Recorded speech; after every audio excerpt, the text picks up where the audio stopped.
把我叫出来干嘛呀？我现在虽然在组长的位置上，但是我知道很多人心里不舒服，尤其我们那些留用的旧警察。他们说我是因为巴结秦处长才有现在的位置。我耶律靠本事吃饭，你是知道的对吧？嗯。我要想巴结秦处长，我就不敢请你来这喝咖啡了。你要说什么呀？什么意思？没听懂啊？你和秦处长真的只是师生关系吗？实话实说，没事。叶丽琪，你上班时间把我约出来，我以为你有重要的事要说呢。无聊。这个不重要吗？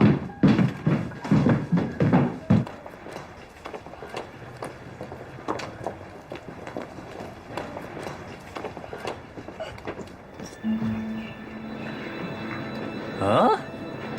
你是谁家孩子呀？怎么在我车上？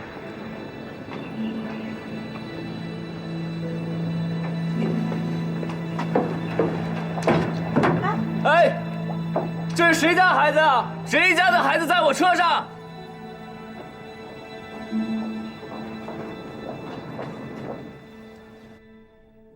来啊，哎，小心啊，烫，慢慢的，哎。军管会所有的人我都问过了，没人接到过儿童走失的报案。那怎么回事啊？估计是有人故意遗弃的，送到民政局去吧。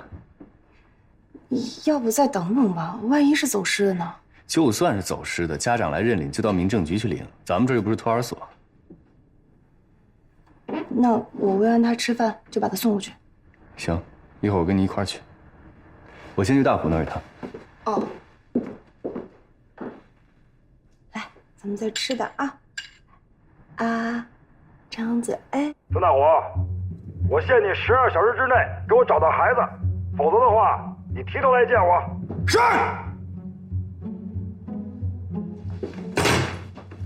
谁呀？孙大虎都敢骂。你找我有事儿啊？下班出去喝两杯。哎呀，我都火烧眉毛，喝什么酒啊？怎么了？还不能告诉你。有人丢小孩了是吧？你听见了？那边说话跟打雷一样，我想听不着都不行。那孩子背景不错吧？我跟你讲哈，不该问的不问，不该说的不说。我要是给你把那小孩找着了怎么办？真的？孩子在哪儿呢？就在档案室。哎呀，你还真有点用！走走走走，等我啊！喂，孙大虎，你听着啊，上面打电话催我了。现在呢，我不能给你12个小时了，只能给你3个小时。3个小时之内，你必须给我找到孩子。哎，我如果3个小时之内就把孩子找着了怎么办呀？你是谁呀？你别管我是谁，我问你，如果我3个小时之内就把孩子找着了怎么办？行，如果找到孩子，要什么我给什么。口气还不小。行了，你过来领小孩吧。哎，我还说两句。喂，孩子在你们那儿吗？你们等着啊，我马上过来。哎，等等。哎，那孩子真在你那儿？男孩对吧？对。3到4岁。啥呀？我们要找的小孩7、8岁呢。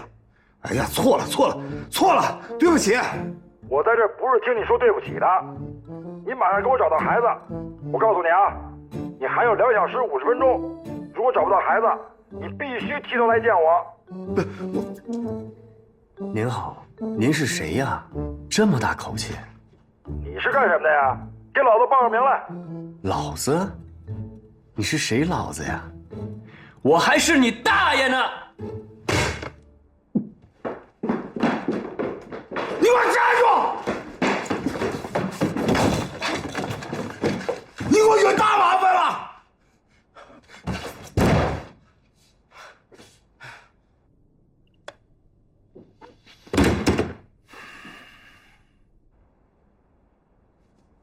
要听话，知道吗？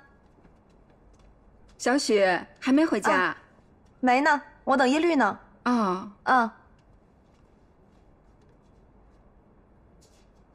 小雪，有件事情我想提醒一下你。怎么了？你一个姑娘家的，要注意一下影响，和耶律保持一下距离。什么意思啊？我听我们法医部一个留用的局警察讲，他说耶律到处吹牛，说他天不怕地不怕，连处长的心上人他都敢追。哦，我知道了，谢谢啊。我先走了啊。小许，法医。哎，又怎么了？叶绿旗同志，我警告你，不要把我当成你吹牛的资本。哎，我吹什么牛啊？叶伟新，那我怎么会？那我局长，我问你，电话里边谁说的呀？说他是我大爷？是我。有。那这么说，你是我大爷呀？啊？报告副局长，这位同志刚参加工作不久，不知道电话里边是您。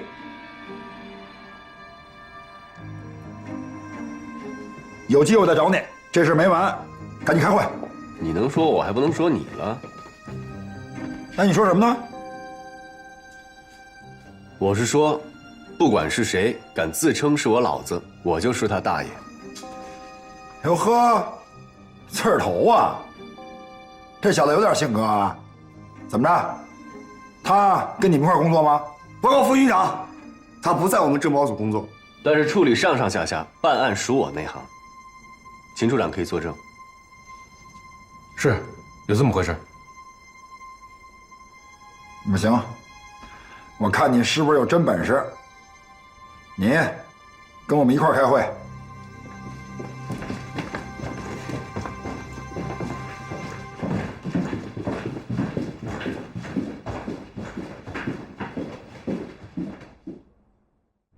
叶立奇啊，我来介绍一下，这是我们盐城警备司令部新上任的吴司令员。叶驴，这是我以前的副军长。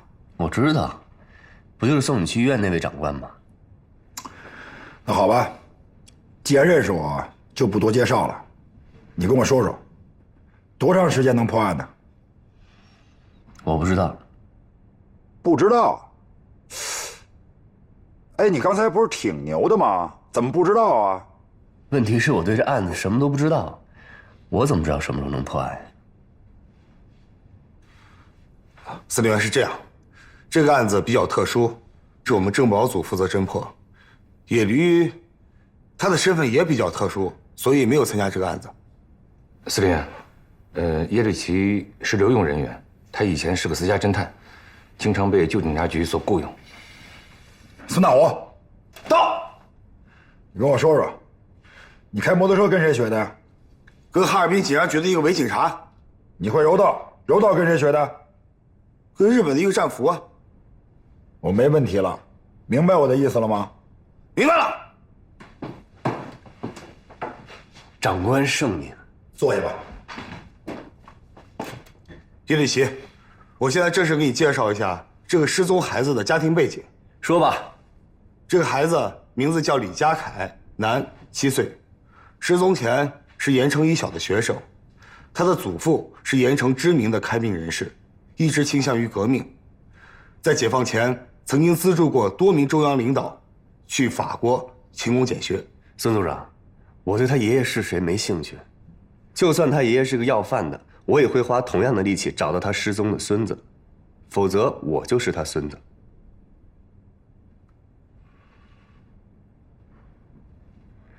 案发现场在哪里？就在盐城一小。那我们去现场看看。哎，等等等，坐好了。耶律，你姓耶律是吗？对。那听你这个姓儿，你应该是个少数民族啊。不是。那为什么姓耶律啊？我妈说我是遗腹子。我妈是走在路上，突然觉得肚子疼，就在路边把我生下来的。旁边正好有一个老耶律铁匠铺，那个铁匠就拿他新打出来的剪刀给我剪的脐带，所以我妈就干脆让我信耶律了。那这么说也是苦出身呐，耶律，哼，耶律。长官，你要说起来绕嘴的话，你可以叫我野驴。我没跟你开玩笑，现在知道情况了，你跟我说说，多长时间能破案呢？那我得去看看现场才能知道。孙大虎，走，带他一块儿去现场，我在这儿坐着等着你的答案。好。去吧。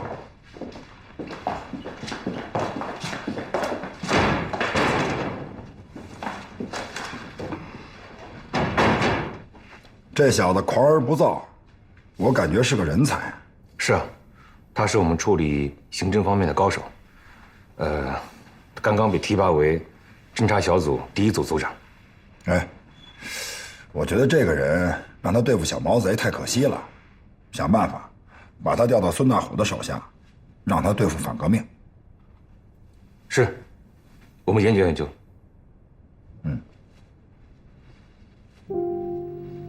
我们是在昨天下午放学的时候发现李家凯失踪的。在这之前，你最后一次见到李家凯是什么时候？最后1节课之前的课间休息，在哪里？在这个位置。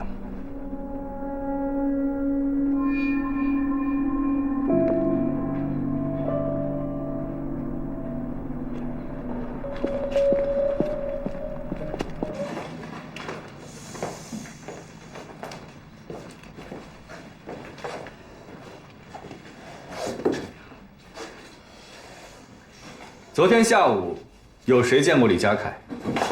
我见过，我见过，我也见过了，我见过，我也见过。好，同学们，不要着急，一个一个来啊。这位同学，你先说吧。啊，他在操场。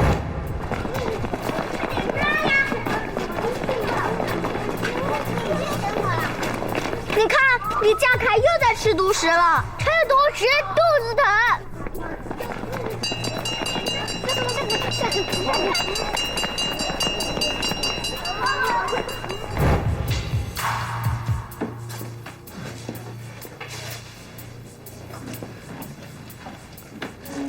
然后呢？这节课下课他就放学了。那他没来上课，老师有没有问？问了，我说他在外面吃糖人呢，可能是怕大家抢。后来放学他押司机来接他，就发现他不见了。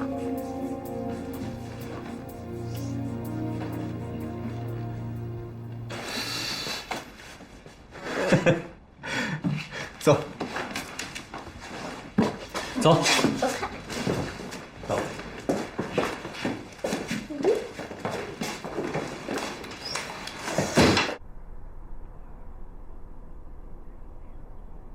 昨天下午，放学以前，李家凯有没有离校外出？没有，没有。为什么这么肯定？咱这学校上学的，都是领导的后生，学校吩咐过多次，外人严禁出入。所以说，只要在上课期间，咱这个大门啊一直是锁着的。他要出去，怎么可能不经过我呢？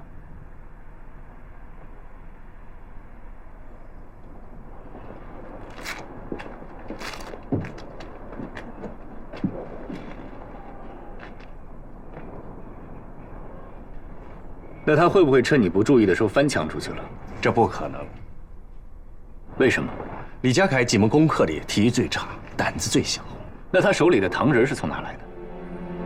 哦，你说那卖糖人的，那也不是外人，是我们学校的一个老师。后来这儿出点毛病，整天神神叨叨的，学校就不再让他继续教书了。他就弄点糖果在学校里卖，不过只允许他在课间的时候卖。只要我一打铃，他就得离开校园。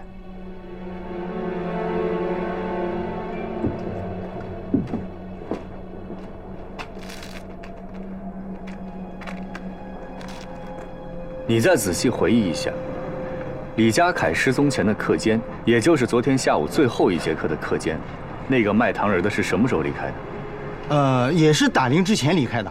确定吗？哎，每一次都是我先送他出去，然后锁门，然后打铃，绝对错不了。走，去问问老师。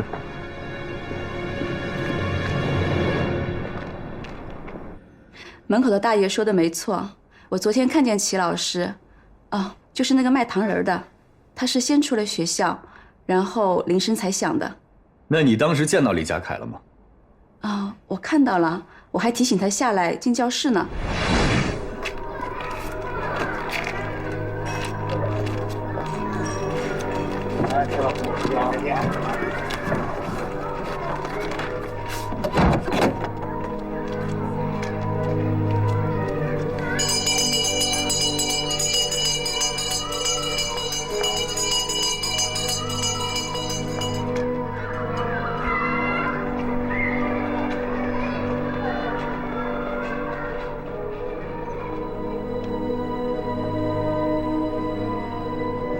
贾凯，上课了，快下来！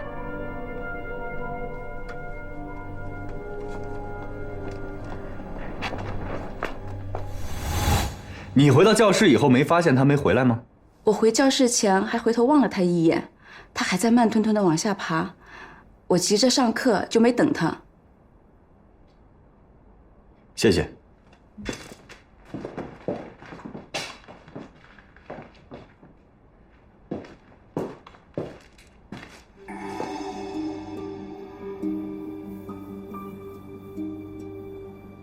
还有事儿？没事儿，谢谢。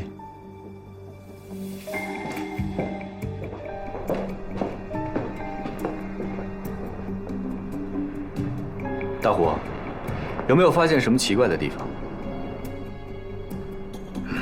很奇怪，说说。非常奇怪。有没有发现刚才的女教师鼻梁上有2个红点儿？这说明什么？说明什么？这说明她平时是戴眼镜的，而刚才她见到我们是没有戴眼镜的。去把那个女教师请出来。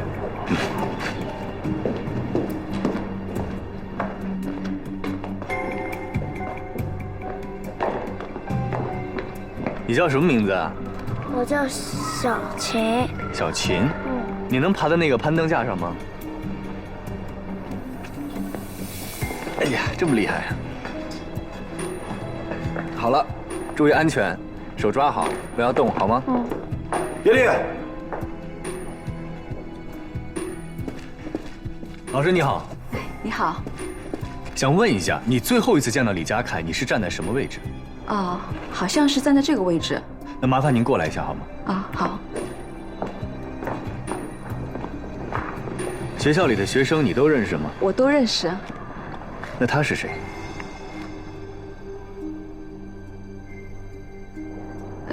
是小韩吧？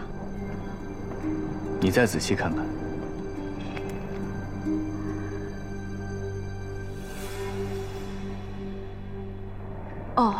是小琴，是小琴。平时都不戴眼镜吗？我只有在批卷子时候才戴眼镜。为什么？不方便，太重了。那为什么那天你没有看清楚那个小孩，你就认定他是李家凯？因为那天他戴了一顶貂皮的帽子，我就把他认为是李家凯了。因为只有李家凯有那么一顶帽子。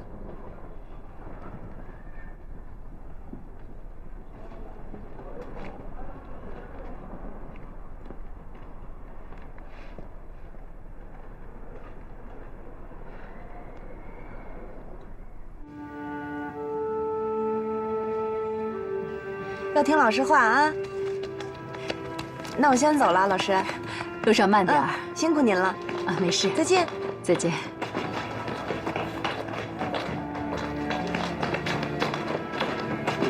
哎呦，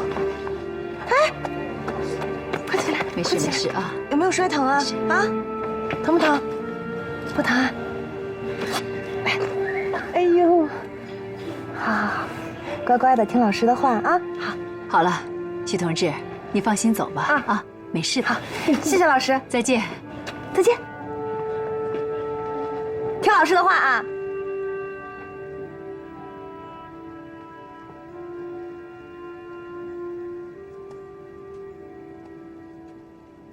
卖糖人的齐老师是不是有个孩子？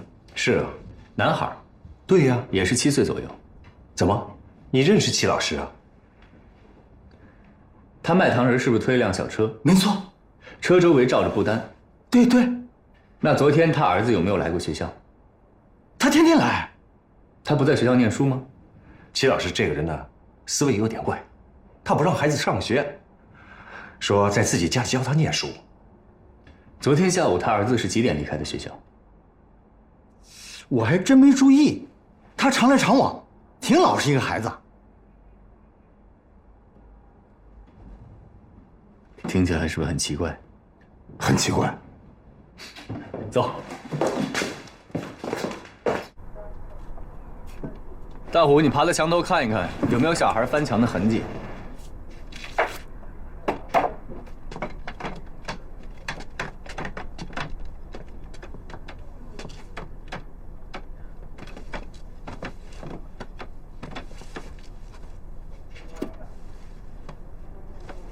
没有攀爬的痕迹。下来吧，案子破了。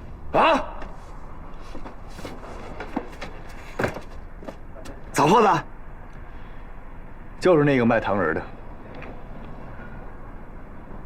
是不是很奇怪？很奇怪。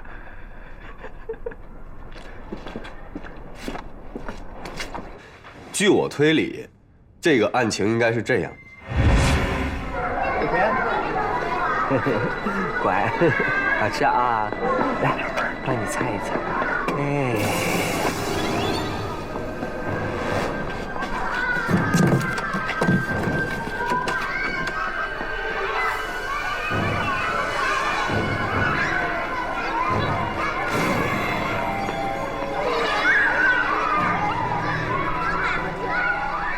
记住了啊！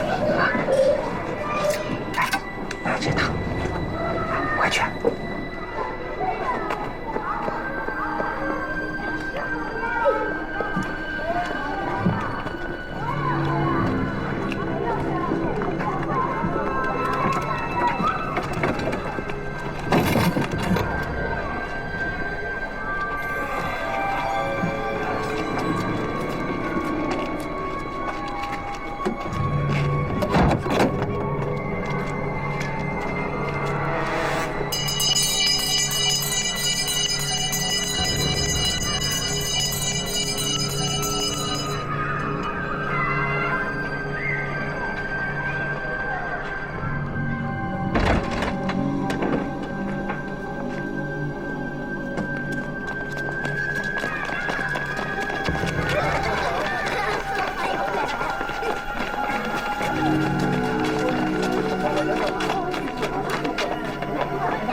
里面还有学生啊？都走完了。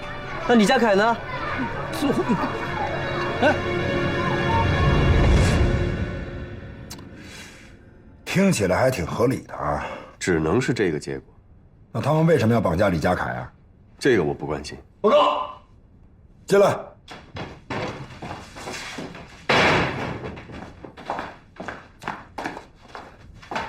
我们调查了这个卖糖人的，这个人果然有问题，他应该是反动会道门一贯道的道徒。你怎么知道？我们在调查他的时候，发现他跟外界接触做过一个手势，这样。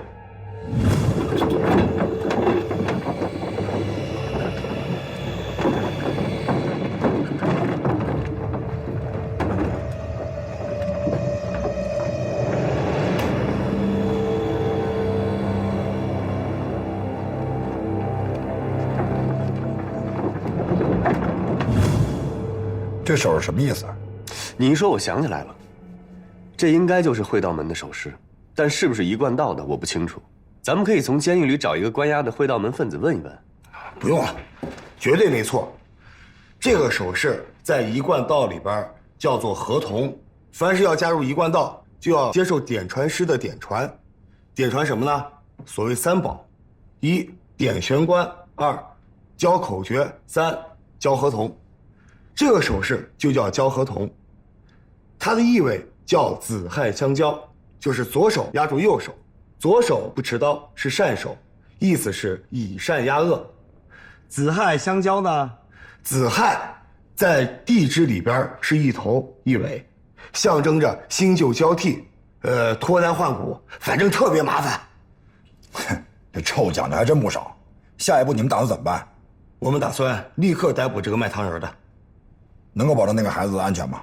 我们在他们家已经布置了警戒，他们家里确实有2个小男孩。行，跟你们一块去看看，我看看你这个神探到底分析的对不对。走，等会儿。长官。我要是分析错了，我甘愿受任何处罚。但如果我分析对了，你得答应我一个要求。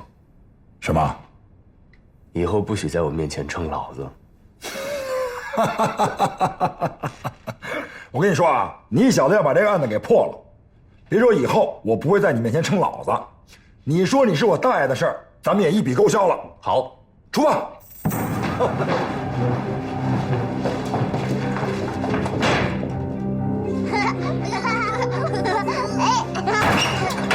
别动！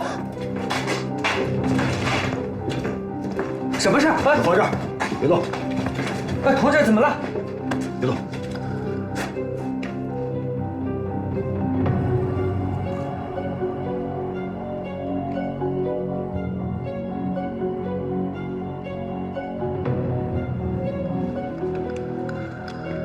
小朋友，你们2个谁是李家凯呀？我不是，我也不是。解放军同志，这个是我儿子，还有一个是我侄子，这里没有李家凯啊，你们是不是误会了？这男的带回去，俩小孩一块抱走。是。我们哪都不去。哎，看来我是太相信你了啊！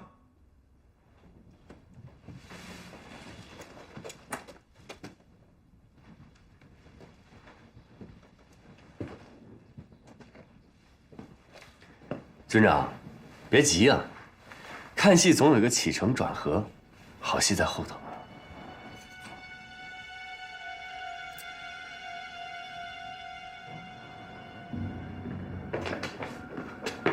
哟，李老，张凯，张凯，张凯，你怎么在这儿？哎呀，急死我了！哎，急死人了！别走，是，走走。李老，没事吧？没事，谢谢啊。先回去吧。啊，谢谢，走，谢谢。军长，啊，这戏好看吗？回去说。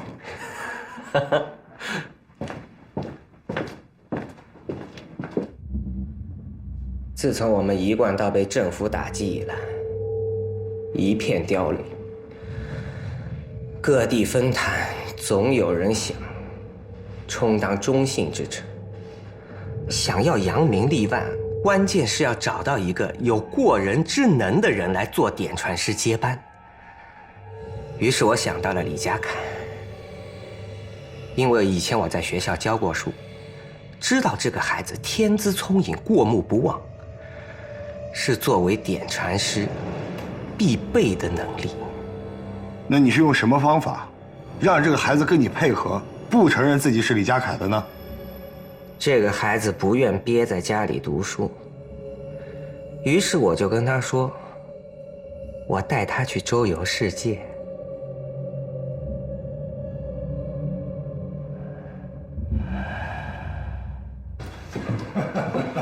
哎，我跟你说啊，咱俩的账从今天开始就一笔勾销了。好啊，军长，您留步，不用送我。我不是送你，我还得出去办点事儿呢。啊，好好干。谢谢军长。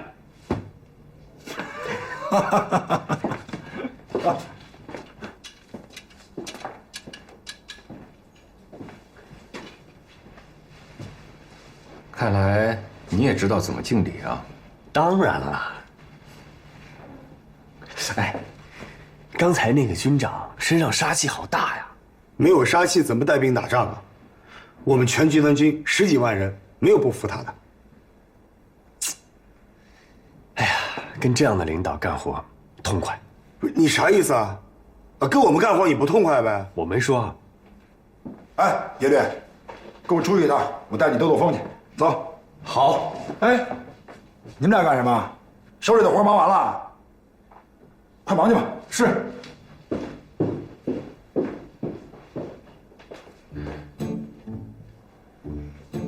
傻站着干什么呀？手里活都忙完了，赶紧忙去，去。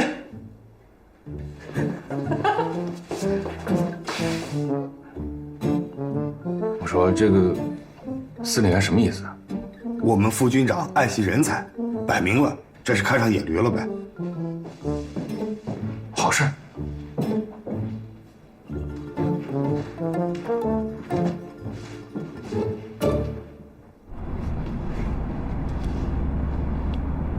叶律，啊，凭你小子的本事，愿不愿意挑更重的担子呀？想让我当处长啊？那可不行，我们老秦可是个厚道人，我可不想抢他的位置。臭小子，别跟我贫啊！调你去政保处，怎么样？真的？嗯，真的。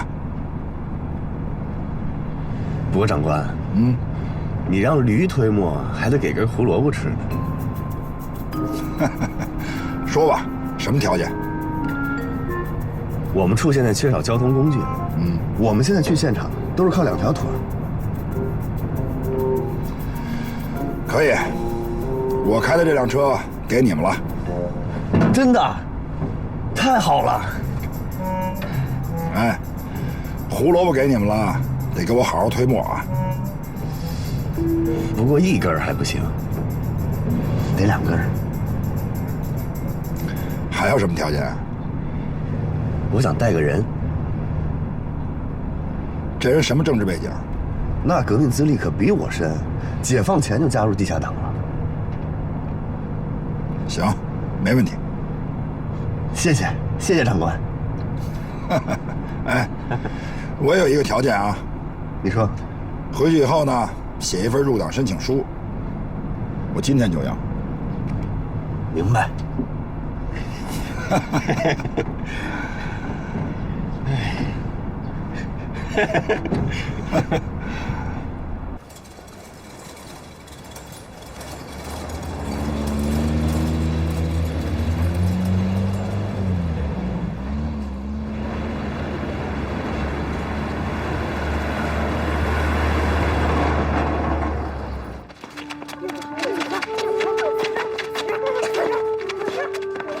徐同志，您送来这孩子没人领养。怎么会呢？这么可爱的小孩，他又是个男孩，怎么可能会没人领养啊？我们发现他有种怪病。不信你看着。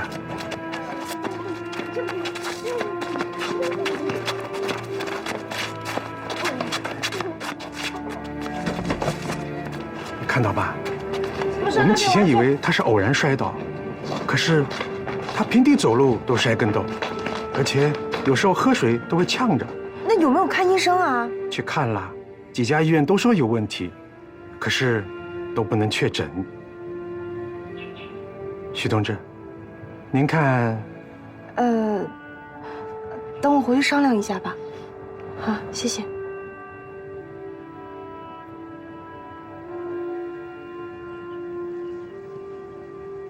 什么？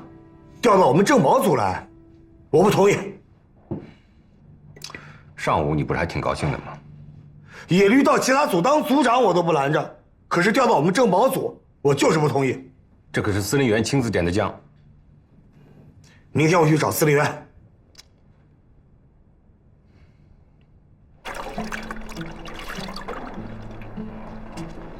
回来了。啊，回来了。部长，哎，严律啊，哎呦，这车不错啊，看着比秦处长那辆还棒。军长送的，不要白不要，不要脸是个负担，还得擦它。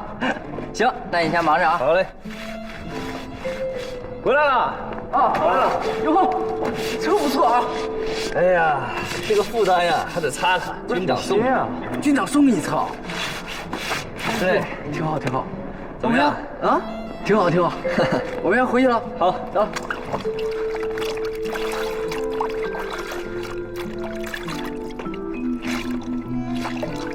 爷，大虎同志，野驴，送我去趟司令部。那就上车吧。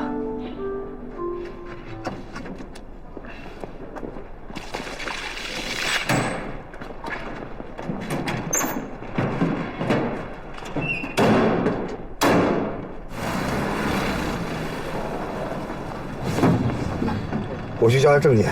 不用了，忘了这是谁的车了？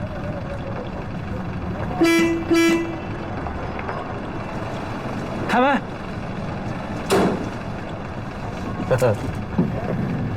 来，一会儿跟我一块上去。那当然，你自己上得去。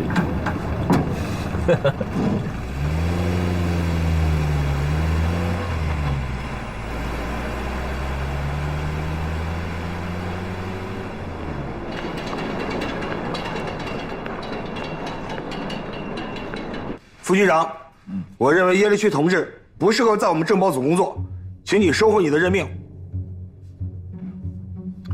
什么理由啊？他不是党员。我正在写入党申请书啊。写入党申请书是一回事儿，能不能经过组织的考验是另外一回事儿。那你刚参加革命的时候还尿炕呢吧？谁说的？我记得第一次发你军装的时候，你把裤子给穿反了，占什么笑话你？你当时还狡辩，你说穿反了挺好，这样呢，拉屎的时候不用脱裤子，直接解开扣就可以拉了，有没有这事儿？没有。哎，你当班长的时候入党了吗？排长呢？没有。当连长的时候呢？也没有。你都不是党员，就当连长了？那喂，我当排长的第一天就赶上打锦州，我们全连的干部都拼光了，我是火线升的连长。孙大虎，别激动，你好好想想。哎，如果那时候组织上说考虑一下再任命，会是什么后果呀？那时候是在打仗啊。现在战争结束了吗？啊？你们和特务的斗争哪一天停止过？孙大虎，你呢也代表一级组织，你的说法呢我一定会考虑的。你看这样好不好？明天呀，我把耶律调动的事情提交给军管会的党委会，让他们讨论一下。你们先回去等答复。是。你小子身体怎么样了？嘿嘿，谢谢副军长关心，我身体恢复的可好了。副军长，你可答应过我，剑道营营长的位子给我留着。咱们部队啊，现在暂时驻扎在盐城，我这个司令呢，也只是兼任。你放心吧，只要有什么风吹草动，你的身体允许，我上前线呀，绝对不会落下你。谢副军长。孙立元，你可是大领导，说话得算数啊。我们共产党啊是民主集中制，如果军管会的党委会讨论通不过你的调动问题，我还真得自食其言。我说的不是调动的事儿，是那辆车。就算我调不到政保组，车我也不还了。这事儿我能做主，我的车呀，你们用吧。谢谢司令员。跟这样的领导干活真是痛快。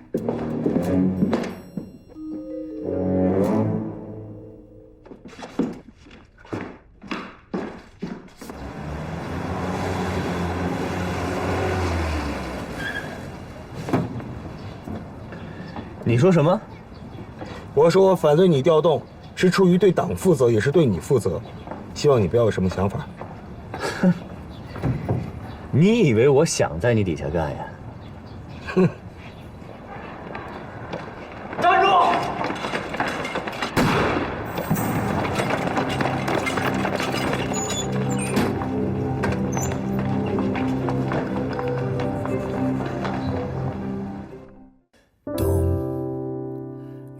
光下的城，北风中是谁的白雪皑皑，凌乱的脚印。冻僵的行李不必打开，免得逃避难为情。船死都不愿改，改不掉总是对我很慷慨，交给我的心习惯了偏执的距离，一再小心也逃不过易碎的命。在哪里等着你来，来把这心打开，别说你不怕被害。在哪里等着你回来，来去也许不该错过彼此的精彩。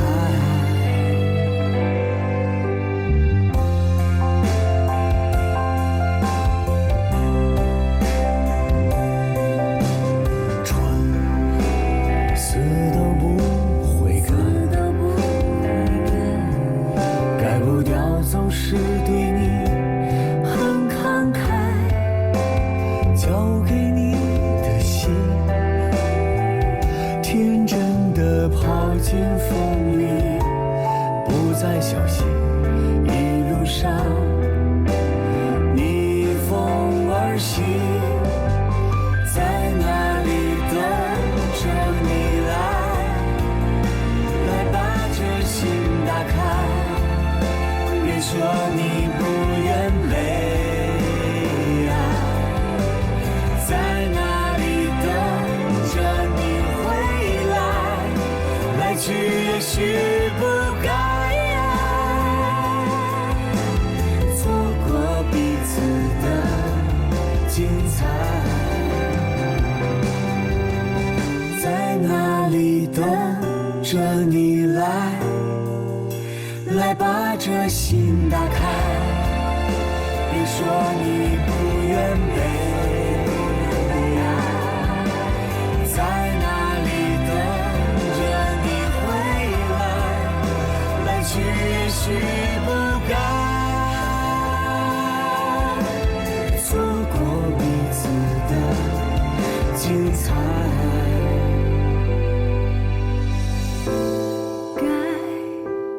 或是不该，那么一定是精彩，精彩的不该。